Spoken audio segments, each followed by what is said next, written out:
Hello dear student, आप सभी का स्वागत है ज्ञान जीएस के ऑफिशियल यूट्यूब चैनल पे। तो जैसा कि आप सभी लोगों को पता है कि हम साइंस की सीरीज को लगातार आपके समक्ष प्रस्तुत कर रहे हैं। तो ये हमारी दूसरी क्लास रहेगी भौतिक विज्ञान की। ओके, हमने आपको बताया था कि सोमवार, बुधवार और शुक्रवार को आपके साथ हम जुड़ेंगे। तो आपने पहली वीडियो में हमको बहुत प्यार दिखाया है, तो इसके लिए आपके सामने दोबारा से प्रस्तुत है साइंस की क्लास को, जो आपके सभी पेपर के लिए, चाहे वो राज्य सरकारी पेपर हो, उत्तर प्रदेश पुलिस हो, एसएससी जीडी हो, या आपके जितने भी एमटीएस, एसएससी, सीजीएल के एग्जाम, यूपीपीसीएस के एग्जाम होते हैं, उन सभी में मोस्ट इंपोर्टेंट प्रश्न पूछे जाते हैं। तो उन्हीं का आपके साथ हम डिस्कस कर रहे हैं। तो चलिए शुरू करते हैं आपकी क्लास को। पिछली क्लास में मैंने आपको पढ़ाया था आकर्षण कैसे लगता है और प्रतिकर्षण कैसे लगता है। तो सभी लोगों ने बताया भी है कि भाई मेरा तो विजातीय प्रजाति पर ही लग रहा है आकर्षण।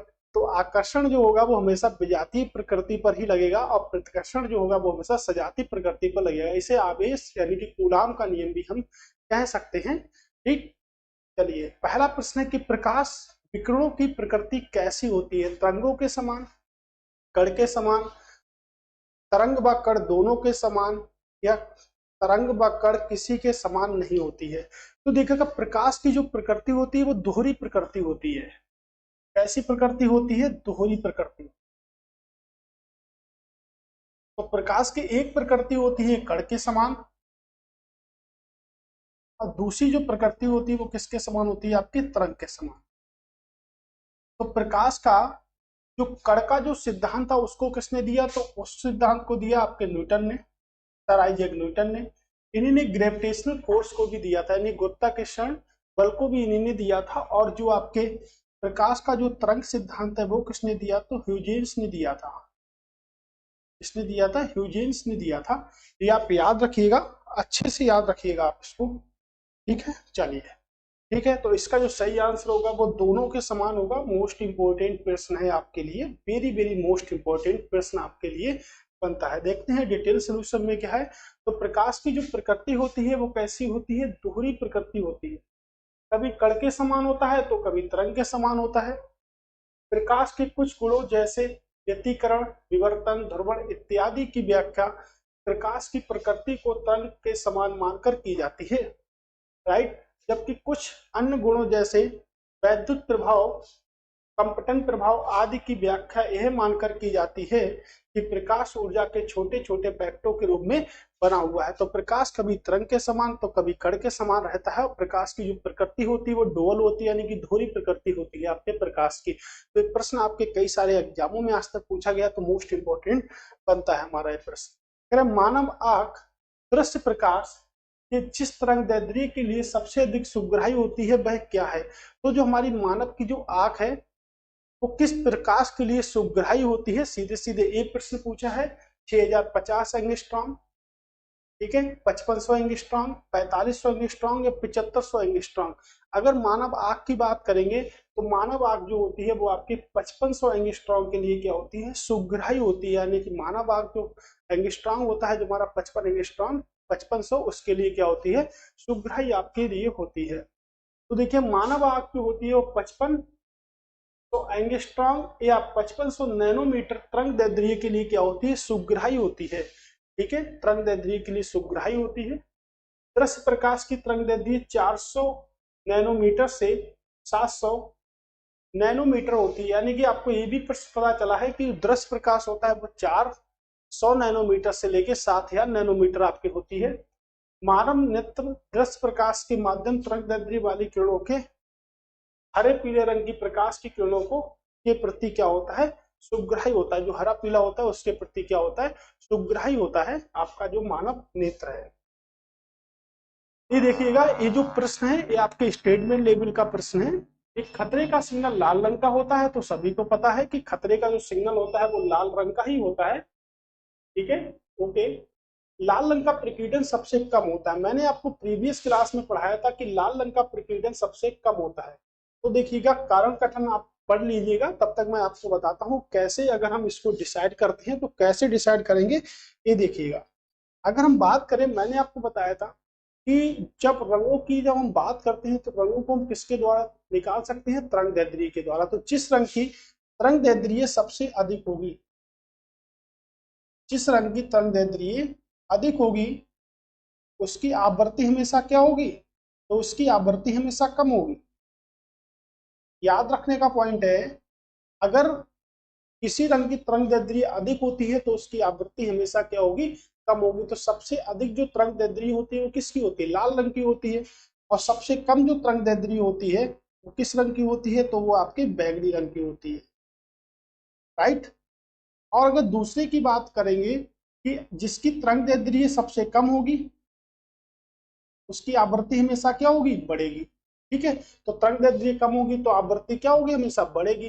तो इसी प्रकार हम कह सकते हैं कि जो लाल रंग होता है उसका प्रकीर्णन सबसे कम होता है और बैगनी रंग का प्रकीर्णन सबसे अधिक होता है। तो प्रकीर्णन की बात करेंगे तो लाल रंग का सबसे कम और बैगनी रंग का सबसे अधिक होता है। तो देखिएगा क्या है हमारा, ठीक है, लाल रंग का जो प्रकीर्णन होता है वो सबसे कम होता है। ये स्टेटमेंट सही है, दोनों सही हैं और सही व्याख्या भी कर रहे हैं। तो statement A is the right answer इस प्रश्न का। ओके, चलिए अगला प्रश्न है कि दाढ़ी बनाने का जो लेंस होता है उसको क्या कहते हैं। तो आप देखे होंगे कभी आप शेविंग कराने जाते हो और शेविंग कराने के बाद चेहरा एकदम क्या होता है कि पहचान में नहीं आता है, इतने हीरो लगने लगते हो कि भाई पहचान में नहीं आता है। तो किस लेंस के द्वारा ये शीशा जो लगा होता है सामने उसको हम कौन सा लेंस बोलते हैं, कौन सा दर्पण उसको हम बोलते हैं। तो दाढ़ी बनाने के लिए यानी कि शेविंग करने के लिए अगर आप कभी जाओगे तो आपको किस लेंस की आवश्यकता होगी, ठीक है। तो किस लेंस की क्या होगी, आवश्यकता होगी। तो दाढ़ी बनाने के लिए अगर हमें लेंस चाहिए तो किस लेंस की आवश्यकता होगी, समतल दर्पण की आवश्यकता होगी। तो देखिएगा जैसे अगर हम बात करेंगे लेंस की तो एक हमारा होता है दूरदृष्टि दोष, दूरदृष्टि दोष, और एक होता है हमारा निकट दृष्टि दोष। क्या होता है, निकट दृष्टि दोष, राइट। एक दूर होता है और एक निकट होता है। तो कई सारा कंफ्यूजन भी रहता है कि दूर दृष्टि दोष को हम क्या बोलते हैं। तो दूर दृष्टि दोष को बोलते हैं हाइपर मेट्रोपिया, और निकट दृष्टि दोष को क्या बोलते हैं, मायोपिया बोलते हैं। ये हाइपोमायोपिया भी बोल सकते हैं, हाइपर मायोपिया, ठीक है। निकट दृष्टि दोष को क्या बोलते हैं, मायोपिया बोलते हैं। तो निकट दृष्टि दोष की अगर हम बात करेंगे तो इसके लिए जो लेंस प्रयोग होता है उसको हम क्या कहते हैं, अवतल लेंस। अब दाढ़ी बनाने में जो दर्पण प्रयोग होता है उसे हम क्या कहते हैं, तो उसको हम अवतल दर्पण कहते हैं। और अगर और भी इस लेंस की बात करें तो इसको हम क्या कहते हैं, तो इसको हम अपसारी लेंस कहते हैं। इस लेंस से जानते हैं इसको हम अपसारी लेंस के नाम से इसको जानते हैं, राइट। यहाँ से अगर हम बात करें तो दूर जा रहे हैं, तो दूर की अगर हम बात करें तो दूर की हम यहाँ से बात करते हैं कौन सा दर्पण होगा, दूर यानी कि उत्तल लेंस। और उत्तल लेंस को हम क्या बोलते हैं, अभिसारी बोलते हैं। क्या बोलते हैं, अभिसारी बोलते हैं, ठीक है, अभिसारी बोलते हैं। तो दाढ़ी बनाने के लिए जो प्रयोग जो लेंस होता है उसको हम क्या बोलते हैं, उसको हम अवतल दर्पण बोलते हैं। तो सामने हमारे शीशा जो रखा होता है वो किस श्रेणी का होता है, वो अवतल दर्पण का होता है, आपका जो शीशा होता है। तो याद रखिएगा, ठीक है, ये आप याद रखिएगा निकट दृष्टि दोष और आपका दूर दृष्टि दोष में किस किस लेंसों का प्रयोग हम करते हैं। तो दूर में देखिएगा दूर जाना है यानी कि ऊ निकल के आ रहा है यानी कि उत्तल लेंस होगा, राइट। यहां से ठीक देखिएगा अवतल दर्पण एक गोलाकार दर्पण है जो उभरे हुए पर पालिश की हुई होती है। अंदर का तल परावर्तक होता है और इसके द्वारा प्रतिबिंब दर्पण के सामने बड़ा बनता है। तो हमको वहां पर बड़ा सा दिखाई देता है, इसीलिए इस दर्पण का प्रयोग दाढ़ी बाल बनाने वाले शीशे में किया जाता है, यानी कि शेविंग मिरर में किया जाता है, ड्रेसिंग मिरर में इसका प्रयोग किया जाता है, यानी कि बाल काटने में भी यही शीशा प्रयोग होता है। कह रहे हैं टेलीविजन के दूरस्थ नियंत्रण के लिए किस प्रकार की वैद्युत चुंबकीय तरंगों का प्रयोग किया जाता है। इस सिंपल सा प्रश्न ये पूछ रहा है कि जो टेलीविजन का जो हम रिमोट मास्टर जब बनते हैं ना, जब हम लगातार रिमोट से कहीं ये चैनल देख लेते हैं कि वो चैनल देख लेते हैं कि ये फिल्म पसंद नहीं आ रही, तो उसमें जो तरंगे निकलती हैं उन तरंगों को हम क्या कहते हैं। तो उन तरंगों को हम कहते क्या है, हमारा आंसर यही है आपका। तो टेलीविजन में जो तरंगे जो निकलती हैं, जो रिमोट से जो तरंगे निकलती हैं उनको हम कहते क्या है, तो यही है। तो देखिएगा वैद्युत चुंबकीय तरंगे होती है, वो कैसी चुंबकीय तरंगे होती है, वैद्युत चुंबकीय तरंगे। तो वैद्युत चुंबकीय तरंगे जो होती हैं सबसे ज्यादा जो होती हैं कौन सी होती है, रेडियो तरंगे। तो वैद्युत चुंबकीय तरंगे देख लीजिएगा, क्योंकि पेपर में आता है कि निम्नलिखित में से कौन सी वैद्युत चुंबकीय तरंगे नहीं है। ठीक है, तो रेडियो तरंगे, उसके बाद सूक्ष्म तरंगे, फिर होती है हमारी अवरक्त तरंगे, फिर परावैगनी तरंगे,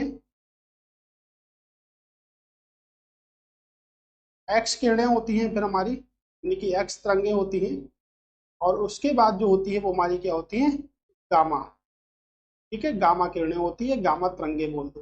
राइट, तो यहां से देखते हैं, अगर हम प्रश्न बनाते हैं यहाँ से कि रेडियो तरंगों की तरंग दैर्ध्य अधिक होती है कम होती है, ये निम्नलिखित में से किस तरंग की जो तरंग दैर्ध्य होगी सबसे अधिक होगी, तो देखिएगा रेडियो तरंगों की तरंग दैर्ध्य सबसे अधिक होती है। तरंग दैर्ध्य क्या होती है, अधिक होती है, प्लस होती है, और आपकी जो आवृत्ति होती है वो क्या होती है, कम होती है। आवृत्ति क्या होती है, कम होती है। तो पूछा जाएगा निम्नलिखित में से किन वैद्युत चुंबकीय तरंगों की आवृत्ति सबसे कम है, तो रेडियो तरंगों की। सबसे अधिक तरंग दैर्ध्य किसकी है, तो रेडियो तरंगों की है। तो सबसे कम की अगर हम बात करेंगे तो देखिएगा तरंग दैर्ध्य सबसे कम गामा किरणों की, और आवृत्ति सबसे अधिक किसकी, गामा किरणों की ही होती है। तो ये आपकी वैद्युत चुंबकीय तरंगे हैं, याद रखिएगा। सबसे अधिक किस वैद्युत चुंबकीय तरंगों की तरंग दैर्ध्य अधिक होती है, रेडियो की। सबसे कम किसकी होती है, तो गामा की होती है। अब पूछा है कि टेलीविजन को नियंत्रित कौन सी करती है, तो आपकी अवृत्त तरंगे करती हैं। ठीक है, इंफ्रारेड तरंगे आपकी करती हैं इसको। निम्नलिखित में से कौन सी धातु रोशनी के बल्बों के फिलामेंट के रूप में प्रयोग होती है, तो रोशनी के बल्बों में फिलामेंट के रूप में प्रयोग होती है लौह, मोलिब्डेनम, या चांदी, या टंगस्टन। टंगस्टन की बात करेंगे तो इसका सही आंसर आपका टंगस्टन ही होगा। परमाणु क्रमांक की बात करेंगे कितना होता है, 74। चांदी की बात करेंगे परमाणु क्रमांक कितना होता है आपके, 47। मोलिब्डेनम की बात करेंगे तो आपका कितना, 42।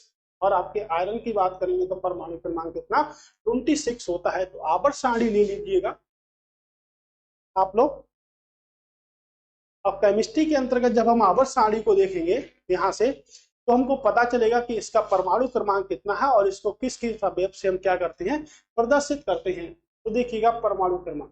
ठीक है, परमाणु क्रमांक पेपर में पूछे जाते हैं, परमाणु भार में पूछे जाते हैं।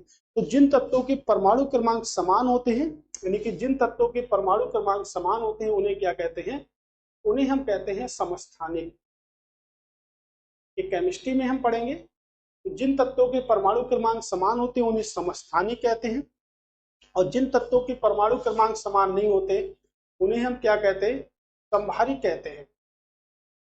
क्या कहते हैं, संभारिक कहते हैं। ठीक है, जैसे अगर हम देखें कि 1s1, 1s2, 1s3, तो देखिएगा हाइड्रोजन के परमाणु क्रमांक समान है। तो ये जो होता है ये क्या होता है, हमारा परमाणु क्रमांक होता है, यानी कि कह सकते हैं एटॉमिक नंबर है।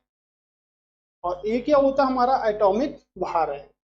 तो देखिएगा परमाणु क्रमांक तो समान है लेकिन परमाणु भार क्या है, भिन्न भिन्न है। ठीक है, ये देखिएगा 1s1, 1s2 और 1s3।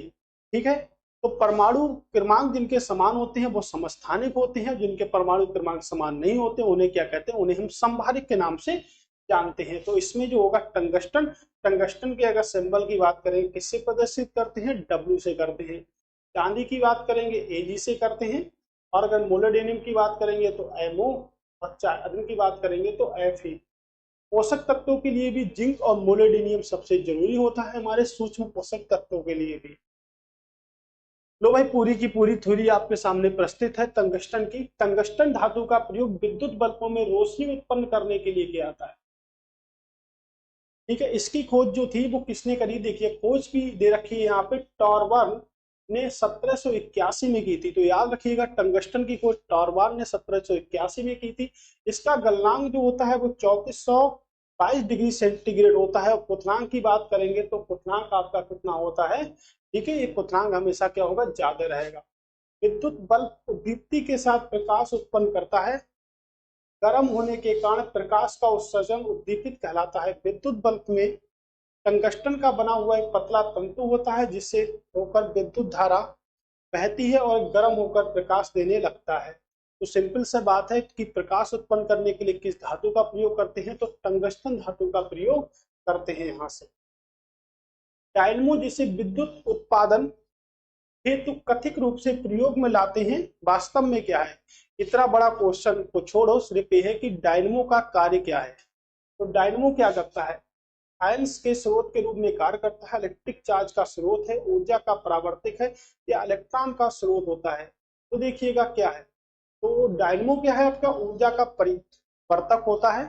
क्या होता है? आपके ऊर्जा का परावर्तक होता है। तो आपको मैं आज बताता हूं कि कितने हमारे स्रोत होते हैं। तो डायनमो क्या करता है, ठीक, यानी कि डायनमो अगर हम बात करेंगे, डायनमो ये क्या करता है आपका? एक होता है डायनमो और एक होता है विद्युत मोटर। क्या होता है? विद्युत मोटर। और उसके बाद अगर हम बात करेंगे तो एक होता है डिस्टकारी, जिसे हम बोल सकते हैं रेक्टिफायर। ध्यान से समझिएगा, पेपर में प्रश्न जरूर आएगा यहाँ से। और उसके बाद हम बात करेंगे तो देखिएगा, उसके बाद हम बात कर सकते हैं इन्वर्टर की। तो कैसे करेंगे और एक एक पॉइंट को आप ध्यान से समझिएगा यहाँ से, ठीक है। तो देखिएगा डायनमो जो होता है वो किस प्रकार करेगा, ये पहला पॉइंट है। दूसरा पॉइंट है क्या करेगा, किसको परिवर्तित करेगा, किसको चेंजेस करेगा, ठीक है। तो देखिएगा डायनमो जो होता है वो यांत्रिक ऊर्जा को, इस ऊर्जा को, यांत्रिक ऊर्जा को, यांत्रिक ऊर्जा को, किस ऊर्जा को? यांत्रिक ऊर्जा को वैद्युत ऊर्जा में परिवर्तित करता है। किस ऊर्जा में परिवर्तित करता है? वैद्युत ऊर्जा में, ठीक है। तो यांत्रिक ऊर्जा को वैद्युत ऊर्जा में जो परिवर्तित करता है वो कौन करता है? आपका डायनमो करता है, ठीक है। और अगर हम वैद्युत मोटर की बात करेंगे तो देखिएगा वैद्युत ऊर्जा को यांत्रिक ऊर्जा में परिवर्तित करेगा, ठीक है। अब आप देखिएगा इसमें और इसमें डिफरेंस को देखिएगा, डिफरेंस नहीं समझ में आया है तो देखिएगा कि जो डायनमो जो होता है हमारा, ये क्या करता है? ये आपके, ठीक है, मैकेनिकल एनर्जी को इलेक्ट्रिसिटी एनर्जी में परिवर्तित करता है। यानी कि यांत्रिक ऊर्जा को वैद्युत ऊर्जा में परिवर्तित करने का जो कार्य करता है वो कौन करता है? डायनमो करता है। वैद्युत मोटर क्या करता है? वैद्युत ऊर्जा को यांत्रिक ऊर्जा में परिवर्तित करने का कार्य कौन करता है? वैद्युत मोटर आपका करता है। अगर हम बात करेंगे, ठीक है, अगर हम बात करेंगे इन्वर्टर की, तो इन्वर्टर क्या करता है? डीसी को एसी में परिवर्तित करता है। डीसी मतलब डिस्टकारी धारा को प्रत्यावर्ती धारा में कन्वर्ट करेगा, यानी कि डायरेक्ट करंट को आपके अल्टरनेटिव करंट में जो परिवर्तित करेगा वो कौन होगा? आपका इन्वर्टर होगा, ठीक है। यहां से क्या होगा? आपका इन्वर्टर होगा। अब देखिएगा कि जो हमारा पॉइंट बनता है, यानी कि डीसी को एसी में जो परिवर्तित करेगा वो इन्वर्टर करेगा, और आपके जो, ठीक है, जो एसी को डीसी में परिवर्तित करेगा उसको हम क्या बोलते हैं? तो उसको हम बोलते हैं डिस्टकारी। क्या बोलते हैं उसको हम? तो उसको हम बोलते हैं डिस्टकारी, ठीक है। आप फिर से समझिएगा शुरुआत से, पहले तो इन दो को समझिएगा, आप पेपर में प्रश्न गलत नहीं करेंगे। डायनमो क्या करता है? यांत्रिक ऊर्जा को वैद्युत ऊर्जा में बदलता है, तो इसका चेंज वैद्युत ऊर्जा को यांत्रिक ऊर्जा में कौन बदलता है? तो वैद्युत मोटर बदलता है। एसी को डीसी में याद कर लो या डीसी को एसी में, एक याद कर लेते हैं। कौन सा याद करते हैं? तो एसी को डीसी में याद कर लेते हैं। एसी को डीसी में रेक्टिफायर चेंज करता है, और इन्वर्टर क्या करता है? डीसी को एसी में परिवर्तित कर देता है, ठीक है। डीसी को एसी में परिवर्तित कर देता है, जो हमारे क्या होता है? घरों में होता है, ठीक है। ये देखिएगा, आप पढ़िएगा इसको, ठीक है। ये देखिएगा कि डायनमो जो होता है, अभी हमने आपको बताया डायनमो क्या होता है। तो डायनमो जो होता है मैकेनिकल एनर्जी को इलेक्ट्रिसिटी एनर्जी में क्या कर देता है? परिवर्तित कर देता है। यही तो हमने आपको बताया था, राइट। विद्युत जनरेटर इसका दूसरा नाम होता है। क्या होता है? विद्युत जनरेटर इसका दूसरा नाम होता है। आमतौर पर इसका तात्पर्य जनरेटर से ही होता है, जो हमारी शादी वगैरह हमारे घरों में चलता है। विशिष्ट धारा उत्पन्न करता है, यानी क्या उत्पन्न करता है? डीसी। डायनमो में घूर्णन गति करते हुए तारों की एक कुंडली होती है, चुंबकीय क्षेत्र का उपयोग करके यांत्रिक घूर्णन की ऊर्जा को फैराडे के नियम के अनुसार दिष्ट धारा में रूपांतरित कर देता है। राइट आंसर, ठीक है, ये हमारा डायनमो है। ठीक, अब आप बताइएगा डीसी को एसी में कौन परिवर्तित करेगा, तो आपको पता है कौन करेगा, इन्वर्टर करेगा, ठीक है।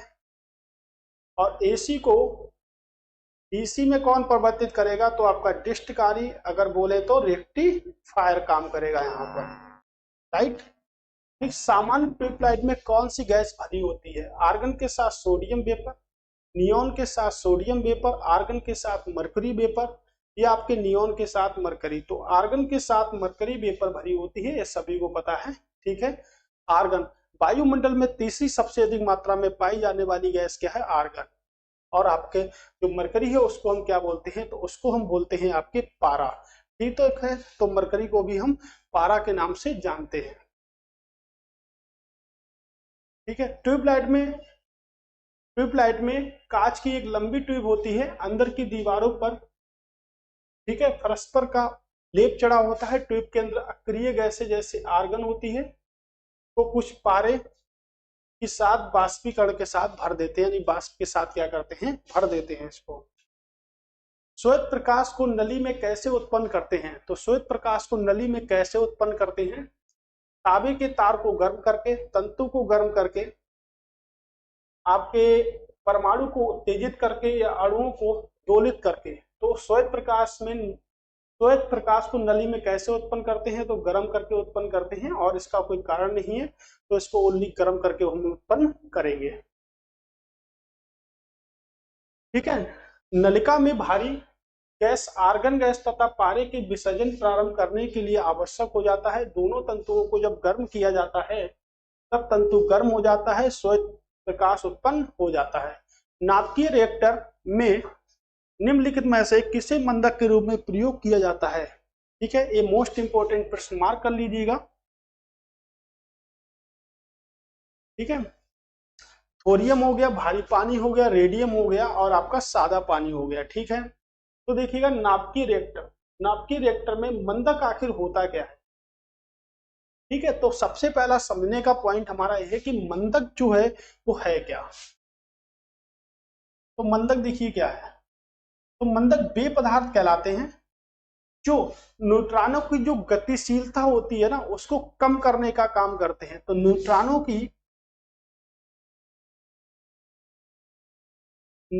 की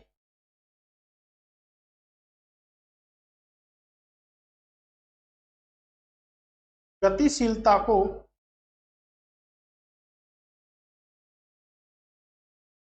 कम करने का काम करते हैं। तो न्यूट्रॉनों की जो गतिशीलता को जो कम करने का कार्य कौन करते हैं, तो न्यूट्रॉनों की गतिशीलता को कम करने का कार्य कौन करते हैं, आपके मंदक करते हैं।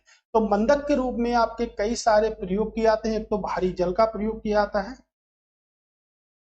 भारी जल जिसे हम बोलते हैं ड्यूटेरियम ऑक्साइड, क्या बोलते हैं, D2O। इसे जो खोजा था वो आपके उरे ने खोजा था, इसने खोजा था उरे ने, ठीक है, आप याद रखिएगा। एक तो भारी जल के रूप में, उसके बाद हम ग्रेफाइट का भी प्रयोग कर सकते हैं। इसका प्रयोग कर सकते हैं ग्रेफाइट। अगर हम पेंसिलों की बात करेंगे तो ग्रेफाइट का प्रयोग भी किया जाता है, ठीक है। तो मंदक के रूप में ग्रेफाइट का भी प्रयोग कर सकते हैं। तीसरे अगर पॉइंट की बात करेंगे तो कैडमियम का भी मंदक के रूप में प्रयोग कर सकते हैं, कैडमियम का, ठीक है। तो यहां से हमारे पॉइंट बनते हैं, भारी जल हो गया जिसका प्रयोग मंदक के रूप में करते हैं, फार्मूला क्या है आपका, D2O। तो यहां से जो हमारा होगा तो भारी जल यानी कि भारी पानी जो होगा, ठीक है, उसका प्रयोग हम कर सकते हैं। सादा पानी को हम क्या बोलते हैं, H2O बोलते हैं, जिसे अगर केमिस्ट्री की भाषा में बोला जाए तो हाइड्रो ऑक्साइड के नाम से जानते हैं। किससे जानते हैं, हाइड्रो ऑक्साइड के नाम से उसको हम जानते हैं। राइट हो गया हमारा यहाँ से, तो उसको हाइड्रो ऑक्साइड की जानते हैं। तो मंदक के रूप में जो प्रयोग जो किया जाता है उसे हम भारी जल के रूप में जानते हैं। तो न्यूट्रॉनों की गतिशीलता को कम करने के लिए मंदक का प्रयोग किया जाता है। तो गतिशीलता को यहाँ से कम करेंगे और प्रयोग किसका करेंगे, मंदक का प्रयोग करेंगे यहाँ से, ठीक है। थोरियम जो होता है वो उच्च गुणवत्ता वाली चीजों को बनाने में काम कर आता है, थोरियम आपके, ठीक है। रेडियम क्या है, तो रेडियम आपका एक एलिमेंट्स है, एक होता है रेडोन। रेडोन यहाँ से तो एक अक्रिय गैस है, लेकिन रेडियम क्या है, एक तत्व है आपका आवर्त सारणी में। तो जिन लोगों के पास में आवर्त सारणी नहीं है वो कृपया करके आवर्त सारणी को ले ले, ठीक है। तो आज के प्रश्नों की श्रृंखला हमारी समाप्त होती है। तो आज का जो सेशन था वो हमारा किससे रिलेटेड था, केमिस्ट्री से रिलेटेड था। इसके बाद जो सेशन हम पढ़ेंगे वो किससे पढ़ेंगे, आपके बुधवार से। बुधवार को हमने केमिस्ट्री को पढ़ा है, यानी कि आज हमने केमिस्ट्री को पढ़ा है, ठीक है। अब हम पढ़ेंगे नेक्स्ट सेशन किसका, बायो का। तो अगला सेशन हमारा किसका रहेगा, आपका बायो के साथ। दोबारा आप लोग हमारे साथ फिर से बने रहिएगा, मैं आपके सामने फिर से उपस्थित हूँ। तब तक के लिए नमस्कार, दोबारा फिर से मिलते हैं। Thanks for watching.